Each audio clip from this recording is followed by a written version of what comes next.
Hello students, welcome to sociology lecture. ਮੈਂ ਤੁਹਾਡੀ Rajinder ma'am ਅੱਜ ਤੁਹਾਡੇ ਲਈ ਸੋਸ਼ੋਲੋਜੀ ਦਾ ਇੱਕ ਮੋਸਟ ਇੰਪੋਰਟੈਂਟ ਟੌਪਿਕ ਥਿਊਰੀ ਲੈ ਕੇ ਆਈ ਹਾਂ ਬੇਟਾ। ਕਾਰਲ ਮਾਰਕਸ ਦੀ ਥਿਊਰੀ ਆ। ਕਲਾਸ ਦੇ ਉੱਤੇ ਜਿਹੜੀ ਕਾਰਲ ਮਾਰਕਸ ਨੇ ਥਿਊਰੀ ਦਿੱਤੀ, ਕਨਫਲੈਕਟ ਥਿਊਰੀ ਦਿੱਤੀ, ਅੱਜ ਆਪਾਂ ਉਹਦੇ ਬਾਰੇ ਡਿਸਕਸ ਕਰਾਂਗੇ ਸ਼ਾਰਟਲੀ। ਅਤੇ ਉਮੀਦ ਕਰਦੀ ਹਾਂ ਵੀ ਇਹ ਅੱਜ ਦਾ ਜਿਹੜਾ ਲੈਕਚਰ ਆ ਤੁਹਾਡੇ ਲਈ ਬਹੁਤ ਹੀ ਜ਼ਿਆਦਾ ਹੈਲਪਫੁਲ ਹੋਊਗਾ। ਕਾਰਲ ਮਾਰਕਸ ਦੀ ਥਿਊਰੀ ਗ੍ਰੈਜੂਏਸ਼ਨ ਦੇ ਵਿੱਚ ਤੁਹਾਡੇ second sem I think second ਜਾਂ ਥਰਡ ਸੈਮ ਦੇ ਵਿੱਚ ਆਉਂਦੀ ਆ। ਅਤੇ ਮੋਸਟ ਇੰਪੋਰਟੈਂਟ ਆ, ਅਕਸਰ ਬੱਚਿਆਂ ਨੂੰ ਇਹ ਪ੍ਰੋਬਲਮ ਰਹਿੰਦੀ ਹੈ ਕਿ ਸਾਨੂੰ ਇਹਦਾ ਜਿਹੜਾ ਮੇਨ ਹੈ ਬੇਸ ਕੀ ਆ, ਸਮਝ ਨਹੀਂ ਆ ਰਹੀ।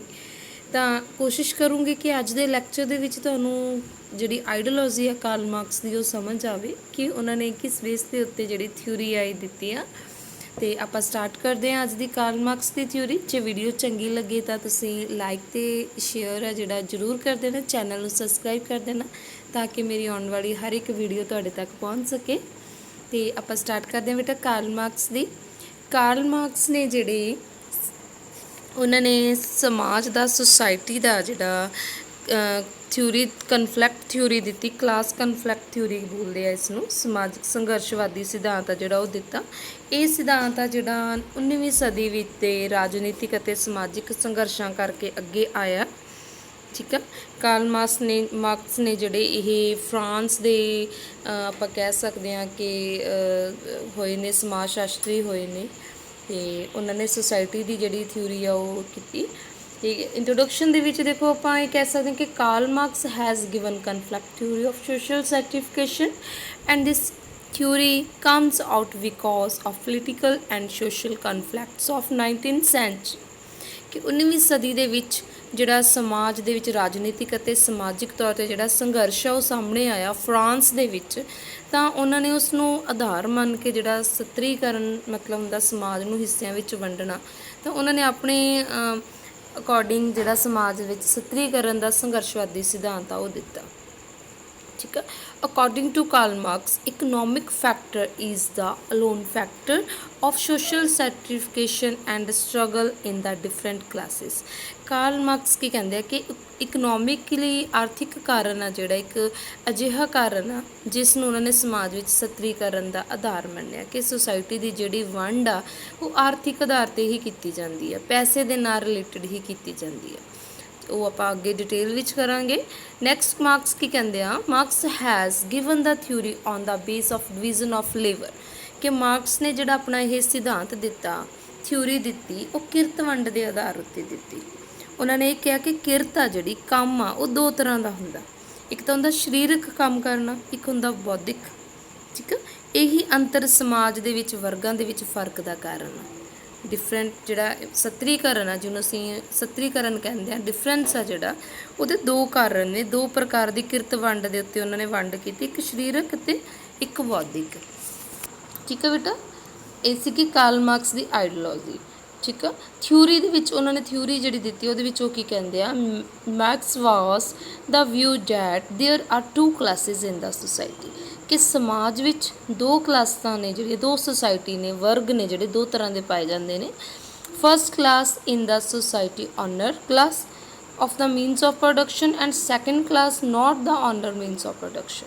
ਕਿ ਇੱਕ ਵਰਗ ਉਹ ਵਰਗ ਹੁੰਦਾ, ਪਹਿਲਾ ਵਰਗ, ਜਿਹੜਾ ਉਤਪਾਦਨ ਦੇ ਸਾਧਨਾਂ ਦਾ ਮਾਲਕ ਆ, ਮਤਲਬ ਜਿਹੜਾ ਅਮੀਰ ਵਰਗ ਆ, ਪ੍ਰੋਡਕਸ਼ਨ ਜੋ ਵੀ ਹੁੰਦੀ ਉਹਦੇ ਉੱਤੇ ਉਹਦਾ ਅਧਿਕਾਰ ਆ, ਓਨਰ ਆ। ਠੀਕ। ਦੂਸਰਾ ਵਰਗ ਉਹ ਵਾਲਾ ਵਰਗ ਹੁੰਦਾ ਕਿ ਜਿਹੜਾ ਮਾਲਕ ਨਹੀਂ ਹੁੰਦਾ ਬਟ ਉਹ ਨੌਕਰ ਹੁੰਦਾ, ਕੰਮ ਕਰਦਾ, ਉਤਪਾਦਨ ਦੇ ਸਾਧਨਾਂ ਦੇ ਉੱਤੇ ਉਹਦਾ ਅਧਿਕਾਰ ਆ ਜਿਹੜਾ ਉਹ ਨਹੀਂ ਹੁੰਦਾ। On the basis of this ownership the position of owner class is high. ਠੀਕ ਆ। ਇਸ ਬੇਸ ਦੇ ਉੱਤੇ ਜਿਹੜੀ ਓਨਰ ਕਲਾਸ ਦੀ ਜਿਹੜੀ, ਜਿਹਨੂੰ ਅਸੀਂ ਪੂੰਜੀਪਤੀ ਵਰਗ ਕਹਿੰਦੇ ਹਾਂ, ਉੱਚ ਵਰਗ ਕਹਿੰਦੇ ਹਾਂ, ਉਹਦੀ ਜਿਹੜੀ ਪੋਜੀਸ਼ਨ ਆ ਸੁਸਾਇਟੀ ਦੇ ਵਿੱਚ ਉਹ ਉੱਚੀ ਹੁੰਦੀ ਆ, ਹਾਈਅਰ ਹੁੰਦੀ ਆ। ਠੀਕ ਆ। The position of non owner class is lower. ਜਿਹਦਾ ਅਧਿਕਾਰ ਨਹੀਂ ਹੈਗਾ ਉਤਪਾਦਨ ਦੇ ਸਾਧਨਾਂ 'ਤੇ, ਜਿਹਨੂੰ ਅਸੀਂ ਮਜ਼ਦੂਰ ਵਰਗ ਕਹਿੰਦੇ ਹਾਂ, ਉਹਦੀ ਪੋਜੀਸ਼ਨ ਕੀ ਹੈ ਸੁਸਾਇਟੀ ਦੇ ਵਿੱਚ, ਲੋ ਹੁੰਦੀ ਆ। ਕਾਰਲ ਮਾਰਕਸ ਕਹਿੰਦੇ according to Karl Marx, owner class capitalist class and non owner class is labour class. ਉਹੀ ਗੱਲ ਕਿ ਜਿਹੜੀ ਓਨਰ ਕਲਾਸ ਆ ਉਹਨਾਂ ਨੂੰ ਕੈਪੀਟਲਿਸਟ ਪੂੰਜੀਵਾਦੀ, ਜਾਂ ਜਿਹਨੂੰ ਆਪਾਂ ਪੂੰਜੀਪਤੀ ਵਰਗ ਕਹਿੰਦੇ ਹਾਂ, ਠੀਕ ਆ। ਇਹਨੂੰ ਬੁਰਜੂਆ ਵਰਗ ਵੀ ਕਿਹਾ ਜਾਂਦਾ ਪੰਜਾਬੀ ਦੇ ਵਿੱਚ। ਤੇ ਦੂਸਰੀ ਜਿਹੜਾ ਵਰਗ ਆ ਉਹਨੂੰ ਆਪਾਂ ਲੇਬਰ ਕਲਾਸ ਕਹਿੰਦੇ ਆ, ਮਜ਼ਦੂਰ ਵਰਗ ਜਾਂ ਪ੍ਰੋਲਤਾਰੀ ਵਰਗ ਆ, ਜਿਹੜਾ ਇਹ ਵਰਡਸ ਨੇ ਜਿਹੜੇ ਯੂਜ਼ ਕੀਤੇ ਜਾਂਦੇ ਆ ਸੋਸ਼ੋਲੋਜੀ ਦੇ ਵਿੱਚ, ਤੇ ਉਹ ਕਹਿੰਦੇ ਨੇ। ਤੇ ਅੱਗੇ ਫਿਰ ਉਹ ਕੀ ਕਹਿੰਦੇ, capitalist class economically exploits the labours class and labor class fights with the capitalist class to get their rights। ਕਿ ਜਿਹੜਾ ਪੂੰਜੀਪਤੀ ਵਰਗ ਆ ਉਹ ਮਜ਼ਦੂਰ ਵਰਗ ਦਾ ਆਰਥਿਕ ਰੂਪ ਦੇ ਨਾਲ ਕੀ ਆ, ਸ਼ੋਸ਼ਣ ਕਰਦਾ, ਤੇ ਮਜ਼ਦੂਰ ਵਰਗ ਕੀ ਆਪਣੇ ਅਧਿਕਾਰਾਂ ਨੂੰ ਪ੍ਰਾਪਤ ਕਰਨ ਦੇ ਲਈ ਸੰਘਰਸ਼ ਕਰਦਾ, ਕਿਹਦੇ ਵਿਰੁੱਧ, ਪੂੰਜੀਪਤੀ ਵਰਗ ਦੇ ਵਿਰੁੱਧ। ਠੀਕ ਆ। the main reason of stratification is unequal distribution of property। ਠੀਕ ਆ, ਕਿ ਸਤਰੀਕਰਨ ਆਉਣ ਦਾ ਕਾਰਨ ਸੰਪਤੀ ਦੀ ਨਾ ਬਰਾਬਰ ਵੰਡ ਆ ਜਿਹੜੀ ਉਹ ਹੁੰਦਾ। ਠੀਕ ਆ ਬੇਟਾ। ਇਹ ਇਸ ਤੋਂ ਬਾਅਦ ਕਾਰਲ ਮਾਰਕਸ ਨੇ ਕੀ ਕੀਤਾ, ਸੁਸਾਇਟੀ ਨੂੰ ਦੋ ਹਿੱਸਿਆਂ ਵਿੱਚ ਵੰਡ ਦਿੱਤਾ। 2 ਟਾਈਪ ਆਫ ਕਲਾਸ ਉਹ ਕਹਿੰਦੇ ਸੁਸਾਇਟੀ 'ਚ ਹੁੰਦੇ ਆ, ਜਿਹੜੇ ਹੁਣ ਆਪਾਂ ਹੁਣੇ ਕਰਕੇ ਹਟੇ ਆ।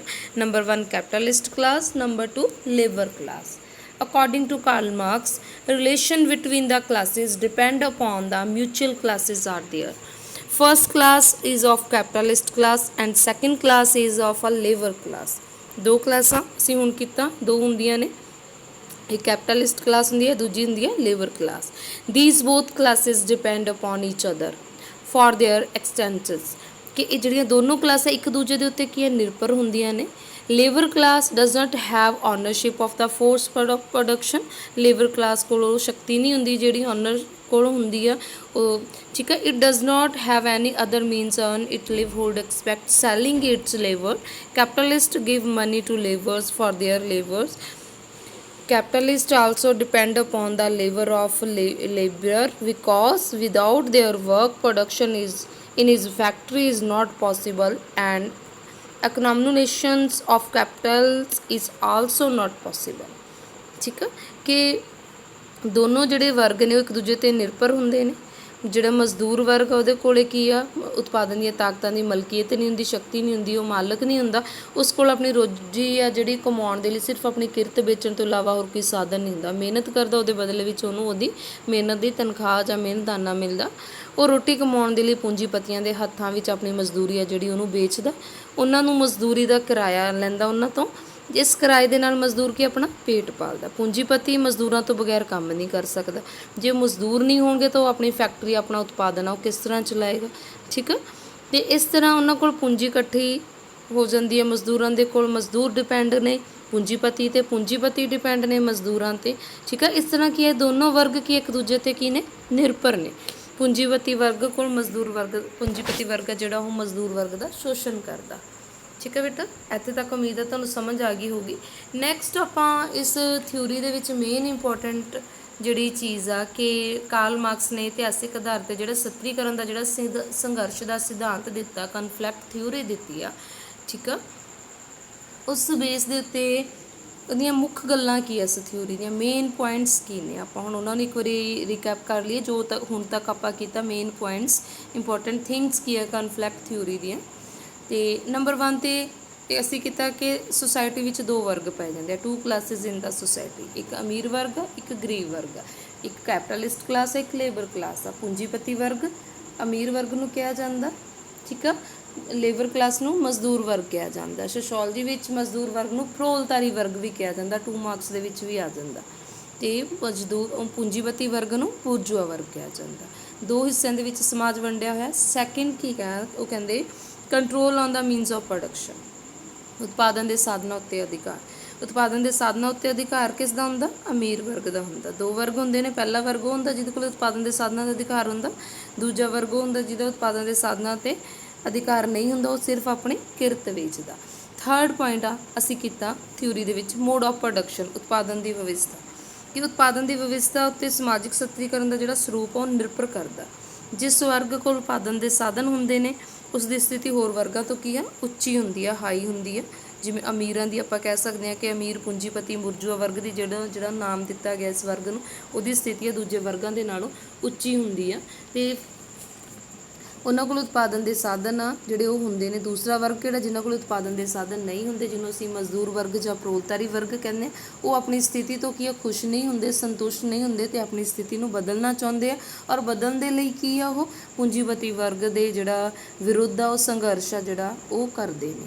ਠੀਕ ਆ। ਨੈਕਸਟ ਆ human history and history of class struggle, ਮਨੁੱਖੀ ਇਤਿਹਾਸ ਅਤੇ ਵਰਗ ਸੰਘਰਸ਼ ਦਾ ਇਤਿਹਾਸ। ਅਸੀਂ ਥਿਊਰੀ ਤੋਂ ਸਾਨੂੰ ਮੇਨ ਜਿਹੜੇ ਆ ਅਸੀਂ ਇਹ ਸਿੱਖਿਆ ਕਿ ਮਾਰਕਸ ਕੀ ਕਹਿੰਦੇ ਆ ਕਿ ਮਨੁੱਖ ਦਾ ਅਸੀਂ ਜਿੰਨਾ ਮਰਜ਼ੀ ਪਿੱਛੇ ਤੋਂ ਪਿੱਛੇ ਇਤਿਹਾਸ ਆ ਜਿਹੜਾ ਉਹਦੀ ਸਟੱਡੀ ਕਰ ਲਈਏ ਕਿ ਹਰ ਇੱਕ ਸਮਾਜ ਦੇ ਵਿੱਚ, ਹਰ ਇੱਕ ਸੁਸਾਇਟੀ ਦੇ ਵਿੱਚ ਜਿਹੜਾ ਦੋ ਵਰਗ ਨੇ ਜਾਂ ਅਮੀਰ ਗਰੀਬ ਦਾ ਵਰਗ ਆ, ਠੀਕ ਆ। ਪੂੰਜੀਪਤੀ ਆਪਾਂ ਸੰਮਤ ਯੁੱਗ ਦੀ ਗੱਲ ਕਰੀਏ ਤਾਂ ਉਹਦੇ ਵਿੱਚ ਵੀ, ਸੰਮਤਵਾਦੀ ਯੁੱਗ ਦੇ ਵਿੱਚ ਵੀ ਕਹਿ ਲਓ ਕਿ ਲੈਂਡਲੋਰਡਸ ਹੁੰਦੇ ਸੀ ਅਤੇ ਮਜ਼ਦੂਰ ਹੁੰਦੇ ਸੀਗੇ, ਛੋਟੇ ਕਿਸਾਨ ਹੁੰਦੇ ਸੀ, ਜਿਹੜੇ ਕਿਸੇ ਵੀ ਸਦੀ ਦੀ ਗੱਲ ਕਰਦੇ ਸੀ, ਸਟੱਡੀ ਕਰਦੇ ਆ ਤਾਂ ਹਰੇਕ ਸਮਾਜ ਦੇ ਵਿੱਚ ਉਹ ਕਹਿੰਦੇ ਦੋ ਵਰਗ ਪਾਏ ਜਾਂਦੇ ਆ, ਆਰਥਿਕ ਆਧਾਰ ਦੇ ਉੱਤੇ ਵੰਡਿਆ ਹੁੰਦਾ ਅਮੀਰ ਅਤੇ ਗਰੀਬ, ਉੱਚ ਅਤੇ ਨੀਵਾਂ ਵਰਗ। ਅਤੇ ਇਹਨਾਂ ਦੇ ਵਿੱਚ ਹਮੇਸ਼ਾ ਜਿਹੜਾ ਸੰਘਰਸ਼ ਆ ਉਹ ਚੱਲਦਾ ਹੀ ਰਹਿੰਦਾ। ਠੀਕ ਹੈ। ਇਸ ਲਈ ਮਨੁੱਖੀ ਇਤਿਹਾਸ ਵਰਗ ਆ ਜਿਹੜਾ ਸੰਘਰਸ਼ ਦਾ ਇਤਿਹਾਸ ਆ ਉਹ ਕਹਿੰਦੇ। ਠੀਕ ਆ। ਇਹ ਬੇਟਾ ਕਾਰਲ ਮਾਰਕਸ ਦੀ ਥਿਊਰੀ ਆ। ਮੇਨ ਇਹ ਪੁਆਇੰਟਸ ਤੁਸੀਂ ਆਪਣੇ ਮਾਈਂਡ ਵਿੱਚ ਰੱਖ ਕੇ ਇਸ ਥਿਊਰੀ ਨੂੰ ਕਰਨਾ। ਹੁਣ ਤੁਸੀਂ ਜਦੋਂ ਲਰਨ ਕਰੋਗੇ ਤੁਹਾਨੂੰ ਇਹ ਗੱਲਾਂ ਆਪਣੇ ਮਾਈਂਡ ਦੇ ਵਿੱਚ ਨੂੰ ਅੰਡਰਸਟੈਂਡ ਕਰਨ ਲਈ ਬਹੁਤ ਹੀ ਹੈਲਪਫੁਲ ਹੋਣਗੀਆਂ। ਅਤੇ ਅੱਜ ਦੇ ਲੈਕਚਰ ਦੇ ਲਈ ਤੁਹਾਡਾ ਸਾਰਿਆਂ ਦਾ ਧੰਨਵਾਦ। ਜੇ ਲੈਕਚਰ ਤੁਹਾਨੂੰ ਠੀਕ ਪਸੰਦ ਆਇਆ ਜਾਂ ਤੁਹਾਨੂੰ ਕੁਛ ਇਹਦੇ ਵਿੱਚੋਂ ਜੋ ਸਿੱਖਣ ਨੂੰ ਮਿਲਿਆ ਤਾਂ ਪਲੀਜ਼ ਲਾਈਕ ਅਤੇ ਸ਼ੇਅਰ ਜ਼ਰੂਰ ਕਰ ਦੇਣਾ। ਅੱਜ ਦੇ ਲੈਕਚਰ ਲਈ ਧੰਨਵਾਦ। Thank you.